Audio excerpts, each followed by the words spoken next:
시청자 여러분 안녕하십니까. 지금부터 저녁편의 안보경론을 시작하겠습니다. 자, 이번 시간에는요, 우리 여당의 당 대표 선거룰이 완전히 다 바뀌어버렸습니다. 자, 그래서 오늘 이제 전국위까지 열어가지고 완전히 이제 끝났어요. 개정 절차가. 그래서 이번에 이제 바뀌는 규정을 보면 잘 아시다시피 이제 완전히 당원들만이 이 당 대표 선거에 참여합니다. 100%로. 그 다음에 또 하나는 이제 결선 투표제를 도입을 했어요. 예, 과반수 이상의 득표자가 없으면 한 번 더 이제 결선 투표를 하게 되는 것이고요. 그 다음에 이제 세 번째 요소, 이거는 뭐 언론에서 제대로 안 다루고 있는데 역선택 방지 조항을 넣습니다. 그래서 이 당원 100%, 그 다음에는 결선 투표제, 그 다음에는 역선택 방지. 그래서 이 그동안에 이제 논란이 되어왔던 이 세 가지를 이 전부 다 당원으로 집어넣습니다. 자, 그래서 이번에는 18년 만에 처음으로 완전히 뒤바뀐 선거 룰에 의해서 당 대표 선거가 있게 됩니다. 자, 그러다 보니까요, 지금 여권 주자들은 이제 크게 나눠서 이 반윤이라고 하는 사람은 없는 것 같아요. 물론 이제 반윤은 제가 보기에는 유승민 하나가 이제 반윤인데, 반윤이라고 안 하고 이제 친윤이냐 비윤이냐 이렇게 지금 이제 그룹핑을 하는 것 같아요. 그래서 비윤 주자로 지금 대표적으로 거론되는 사람들이 유승민과 안철수, 나머지는 전부 친윤이에요. 그래서 비윤 대 이제 친윤의 대결장이 되고 있는 것이죠. 자, 그러다 보니까 이제 갑자기 어제 말이죠. 이 고려대학에서 이준석이가 강연을 했어요. 특강을 했는데, 이 고려대 정치외교학과의 초청으로 특강을 했는데, 이 자리에서 아주 또 새로운 비유를 했어요. 새우 두 마리, 세 마리 합쳐봐야 새우지, 그게 무슨 돌고래가 되냐, 이런 얘기를 했거든요. 이 얘기는 결국 뭡니까? 지금 이제 제일 먼저 연대설이 떠오는 게 김기현과 장제원 의원의 연대설이 지금 떠오르고 있잖아요. 그래서 김장 연대설이 상당히 주목을 받고 있고, 이것이 좀 이번 이 당 대표 선거에서 상당한 이제 중요 변수가 되고 있다. 이런 보도가 이제 많이 나오고 있어요. 처음에는 뭐 이 김기현과 나경원의 연대설이 떠돌았는데, 이제는 그거보다는 이 김기현과 장제원 의원의 연대설, 김장 연대. 그러니까 김기현이든 뭐 장제원이든 둘 다 세운데 그 별 볼 있느냐, 이렇게 폄하하는 내용이 아니겠습니까? 자, 이러한 이준석의 발언에 대해서 정진석 위원장이 바로 맞받아치는 페북에 글을 올렸어요. 자, 페북에 이제 글을 올려가지고 뭐라고 얘기하고 있느냐? 예, 이번 전당대회에서는 돌고래와 고등어가 함께 싱싱하게 뛰는 모습을 보고 싶다, 이렇게 얘기했어요. 돌고래와 고등어. 예. 그런데 이제 뭐 돌고래도 좀 새우보다는 훨씬 낫고 이 고등어도 당연히 새우보다 나은 거 아니에요? 그러면서 작년 대선 과정에서 윤석열 후보에게 돌고래에 걸맞는 대우를 해야 한다, 이런 문제 제기를 한 적이 있거든요. 그것을 다시 한번 소환하면서 이준석이가 이 고등어와 멸치도 똑같이 대우해야 한다고 작년에 맞받아쳤는데, 쳤다는 그 일화를 다시 한번 소개를 소환을 하면서 이번 전대에서 돌고래하고 고등어가 함께 싱싱하게 뛰는 모습을 보고 싶고, 돌고래는 돌고래답게, 고등어는 고등어답게 이렇게 한번 뛰었으면 좋겠다, 이런 얘기를 해가지고요. 다시 이제 돌고래, 그 다음에 새우, 고등어 논쟁이 벌어지고 있다. 이게 뭐 도하 언론에 완전히 싹 도배를 하고 있어요. 자, 그런데 이제 여러분들께서도 기억나시는지 모르겠지만은요, 한참 이제 지난 대선 때 말이죠. 이 페북에서 정진석 위원장이 이준석이가 예비 후보들 전체 회의를 한번 했어요. 이거를 갖다가 비판한 바 있어요. 뭐라고 비판했느냐? 가두리 양식장이다, 이렇게 비판하면서 멸치, 고등어, 돌고래는 생장 조건이 다 다르고, 그리고 이제 우리 국민의힘 후보 가운데는 고래로 몸집을 키운 분들이 있는데 체급이 다른 후보들을 한데 모아서 식상한 그림을 만들어야 할 이유가 뭐가 있느냐, 이렇게 해서 이제 윤석열 대통령과 다른 후보, 이게 확 구별을 이원적으로 이제 한 것이죠. 이렇게 해서 이제 정진석 당시 의원이 이제 비판을 하니까 그때 이준석이가 또 바로 맞받아치는 겁니다. 돌고래를 누르는 게 아니고 고등어와 멸치에게도 공정하게 정책과 정견을 알려줄 수 있는 기회를 줘야 될 것 아니냐. 돌고래 팀은 그게 불편한가 보다, 이렇게 맞받아친 바 있어요. 이 돌고래 팀이 말하자면 윤석열 팀을 얘기하는 거예요. 예. 그런데 이번에 다시 또 돌고래, 새우, 그 다음에 고등어 논쟁이 다시 재연되고 있는 겁니다. 그러면 이준석이가 어제 말이죠. 이준석이가 어제 고대 이 안암 캠퍼스 정경관에서 정치외교학과가 주재한 현대한국 정치사상 이 수업 초청 강연을 했어요. 이 강연이 끝나고 나서 이 기자들이 만나가지고 이 김장년대 어떻게 생각하느냐 물어보니까 새우 두 마리 모여봐야 새우가 절대 고래가 되지 않는다. 이렇게 촌평을 하면서 김장년대를 표명한 거예요. 이렇게 표명을 하니까 이제 정진석 비대위원장이 발끈을 한 것이죠. 자, 이게 이제 전부 다 룰 바꾸는 거를 이준석이가 비판한 거 아니겠습니까? 그러면서 이어서 그러면 유승민은 어떻게 된 거냐? 출마하겠느냐? 아니면 도와줄 거냐? 그러니까 유승민과 관련해서 지원하는 거 이거는 전혀 생각해 본 적도 없고 고민해 본 적도 없다. 그리고 유승민이는 출마할 것이다. 이러한 의견을 냈습니다. 자, 그리고 말이죠. 또 이준석이가 이 본인이 지금 책을 하나 쓰고 있다. 뭐 오래전부터 나왔는데요. 이 출간하고 있는 책은 일단은 다 써놨는데 대한민국과 다음 선거를 지배할 어젠다에 대한 고민을 계속하고 있고 이 책은 정당 혁신과 정치 혁신 그리고 정책 혁신 선거를 이기기 위한 전략 이런 4개 파트로 되어 있고 기대감이 느껴지다 보니까 예전에 쓴 책과는 무게감이 상당히 다르다. 이러한 또 이 보조적인 설명도 했습니다. 그리고요 또 이제 학생들도 또 질문을 했어요. 기자들만 질문한 게 아니라 학생들도 좀 질문을 했는데 이 보수와 관련해서 뭐라고 얘기를 하고 있냐면요. 우리나라 보수가 이념적 보수가 될 수 없는 상황에서 보수도 때로는 굉장히 급진성을 띠는 경우도 있다. 그러면서 과거 이제 복지 정책을 우리 국민의힘에서 받아들인 거 이런 얘기를 하고 있고요. 그 다음에 또 이 보수 정당인데도 불구하고 진보적인 색채가 가지고 있는 것 중에 하나로 국민건강보험을 들고 있어요.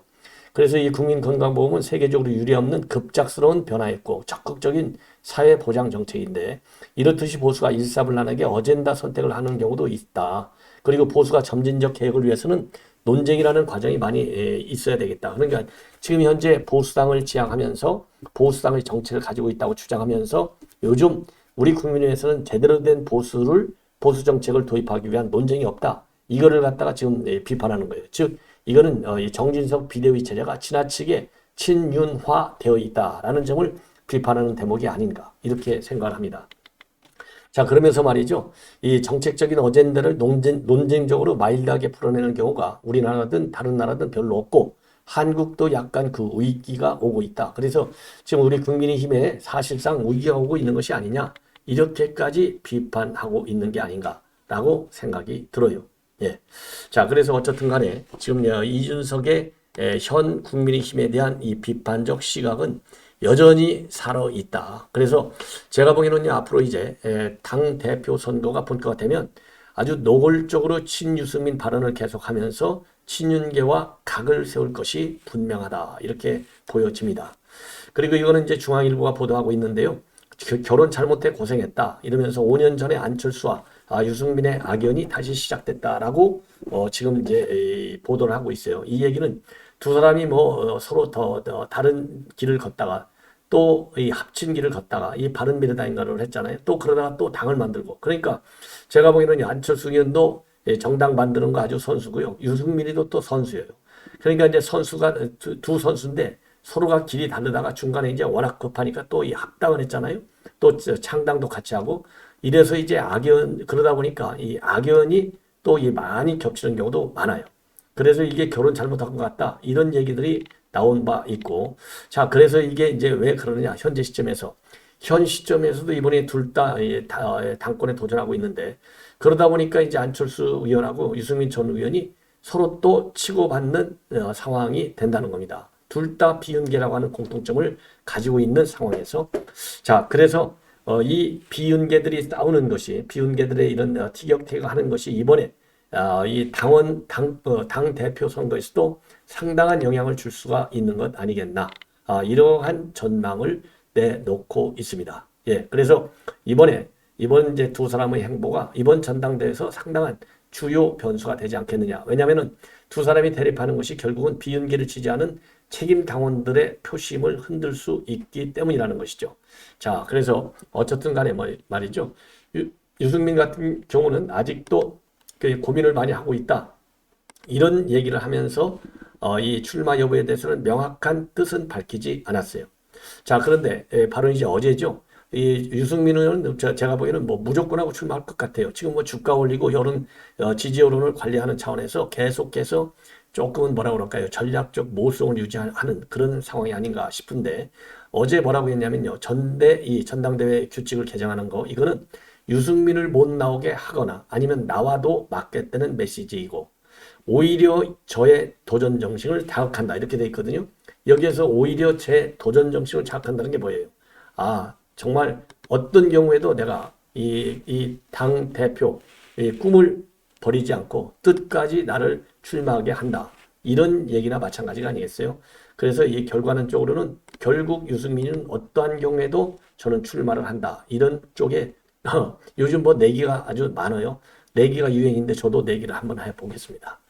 자 이번에는요. 자동차 이제 보험 야당 필요한 내용을 만큼만 받아주고 보험료도 여러분께, 할인 받아주고 야당 내용을 적게 타고 구해보자 드리도록 지구. 하겠습니다. 야당 내용을 보면은요, 드디어 지금 저 유동규가 폭탄 선언했지 않습니까? 오늘 기자들한테 어제에 이어서 오늘 이제 폭탄 선언했는데 한마디로 누구냐? 바로 윤건영이를 본인이 이재명한테 소개를 해줬다는 거 아니에요? 그리고 뭐 본인이 법무장관도 면접하고 국방장관 될 사람도 면접했다 이런 발언을 했어요. 그리고 이제 이런 걸 전면으로 이제 부인하니까 이제 부인하면 내가 더 제대로 한번 이거를 폭로하겠다 이렇게 이제 이 강도를 높이는 발언을 하고 있어요. 그러다 보니까 지금 이 보도를 보면요. 윤건영이가 지금 이 뭐라 그럴까요? 친문계 인사들로부터 지금 완전히 몰매를 받고 있다. 이런 지금 보도가 나오고 있어요. 예, 그래서 윤건영은 첩자다. 이재명과 함께 망하나. 이러한 친문 지지자들의 분노, 이 항의 문자를 말이죠. 직접 윤건영한테 날리는 상황까지 되고 있다. 이런 지금 보도가 나오고 있습니다. 그래서 조선일보에서 지금 아주 자세히 보도하고 있는데요. 지금 각종 온라인 커뮤니티, 그 다음에 트위터에 윤건영을 비판하는 글들이 쇄도하고 있다고 합니다. 쇄도하고 있다. 자, 그래서 비판 내용들을 보면요. 윤건영이는 앞으로 친문이라 하지 말고 이재명 X라고 불러야 한다. 윤건영이는 앞으로 문재인 대통령 복시민이 뭐니 헛소리 그만해라. 윤건영 저 인간이 그동안 양산 들락거린 거 첩자로 산 거야? 이런 비판이 나오고 있고요. 또 윤건영을 비판만 하는 게 아니라 고민정, 김의겸까지 끼워서 비판하고 있다고 그래요. 왜냐하면 뭐 고민정하고 김의겸이 둘 다 대변인 출신이잖아요. 지금은 그리고 이제 고민정이는 최고위원, 김의겸은 현 이재명 밑에서 대변인을 하고 있어요. 그러니까 전부 다 친명 쪽으로 기울었다 이거죠. 그래서 이 세 명을 싸잡아서 지금 또 비판까지 하고 있다고 합니다. 이 가증스럽고 추잡한 인간들 인이 뒤통수 치고 인이가 이제 문재인이잖아요. 인이 뒤통수 치고 제명이 옆에서 그러고 싶냐?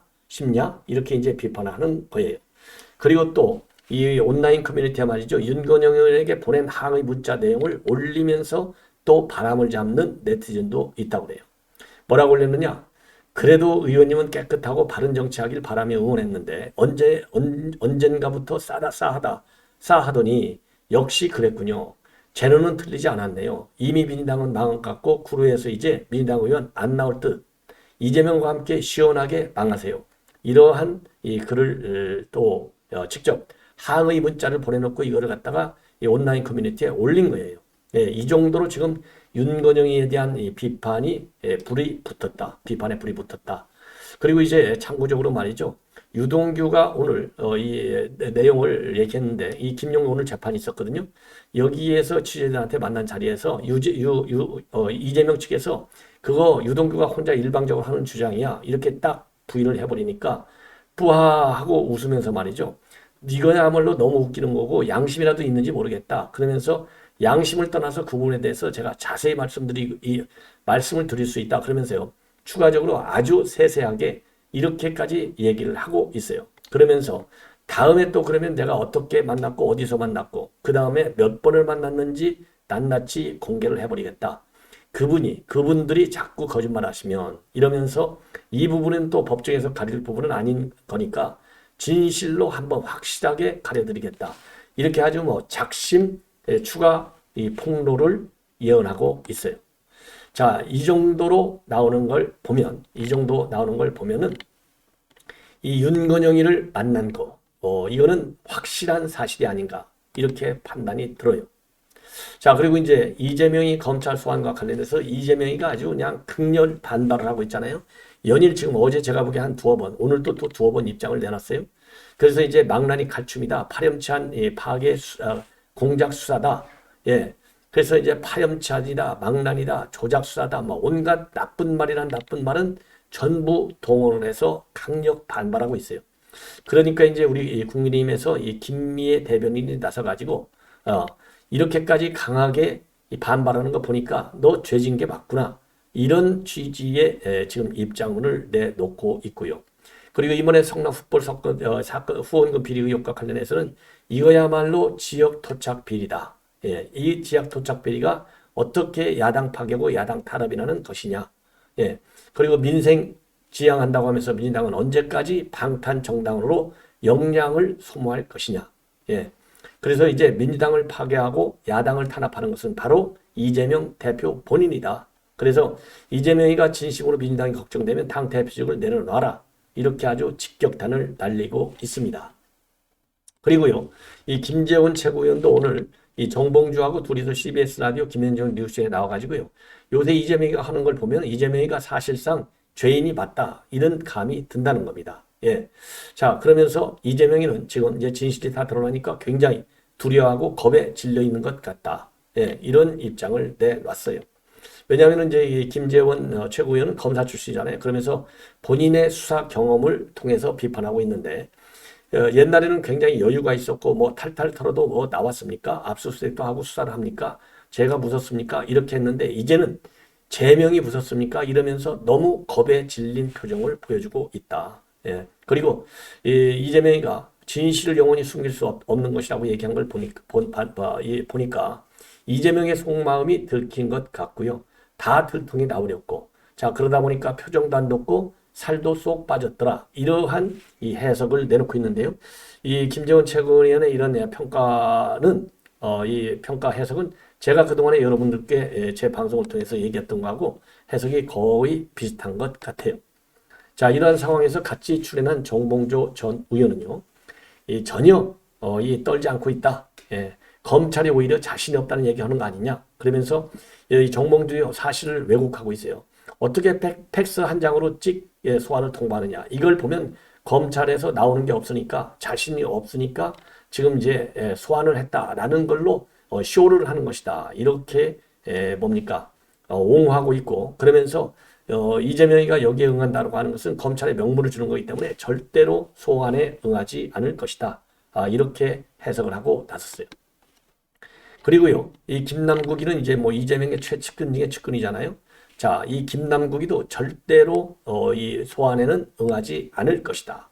더군다나 28일 날은 광주지역에서 이 일정이 있다는 거죠. 최고의 일정이기 때문에 나갈 수가 없다는 것이고, 그리고 이 검찰의 이런 수사는 이 성남 풋볼 클럽과 관련해서 이렇게 갑자기 소환을 통보했다는 얘기는 대장동에서 나오는 게 없으니까 그야말로 면피하려고 성남 풋볼 클럽을 꺼내서 소환하는 것이 아니냐.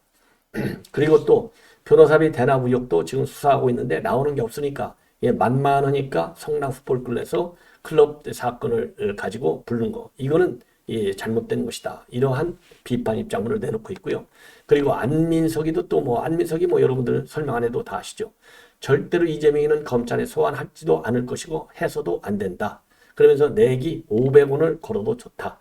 이런 또 입장문을 내놓고 있어요. 자, 그러면서 이 야당 당 대표를 소환하려고 하는 것은 야당을 탄압하는 것이고 야당을 우습게 한다는 것 아니냐. 그래서 이럴 때는 더 선명하게 맞서야만 한다. 그래서 이재명 소환에 응하지 않는 것도 강하게 맞서는 그런 성격을 갖는다. 이렇게 얘기를 했습니다. 그리고요, 지금 이제 이 민주당이 더 강하게 투쟁해야 된다는 것을 선동하는 발언도 하고 있어요. 안민석이.